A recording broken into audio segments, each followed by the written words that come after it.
வணக்கம் ஃப்ரெண்ட்ஸ். இன்றைக்கி நம்ம பேச போகிற வாய்ஸ் வந்து ஆக்டர் காதல் தண்டமணி சார் வாய்ஸில் மிமிக்ரி பண்ணலாம். என்ன கண்ணு பால் சாப்பிட மாட்டேன்ட்டியாமே, என்ன வாரியரை சொன்னாங்களா இல்லை பிள்ளைங்களை ஸ்கூலில் தான் கிண்டல் பண்ணாங்களா? யாருன்னு கையில் கண்ணை காட்டுமா அவனை பிரித்து மேந்து விட்றேன். இல்லை சார், எனக்கு கொஞ்சம் வேலை இருக்குது, அதான் நம்ம பையனை அனுப்பிச்சு விட்டேன், கொடுத்து அனுப்புங்க. பாவம் சார், அந்த குப்பத்து மக்கள் கடலையே தப்பி வாழ்றாங்க. இந்த கவர்மெண்ட்டில் என்னன்னு அவங்களை கண்டுக்கிறதும் இல்லை. வெயில் மழை புயல் இப்படி எது வந்தாலும் என்கிட்ட தான் வந்து நிற்கிறாங்க. என்ன சார் பண்ணுறது? என்னை பொறுத்தவரையில் என்னோட குப்பம் கோவில் சார். எல்லாம் சொல்கிற கேட்டுக்கோங்க.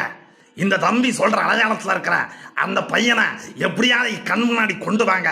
நம்ம யாருங்கிறது இந்த ஊரில் இருக்கிறவங்க நம்ம யாருன்னு நல்லா காட்டலாம். என்னது, ஒரு காலத்தில் நான் அவ்வளோ பெரிய வில்லனாக இருந்தேன், அதான் இந்த காலத்தில் எனக்கு காதல்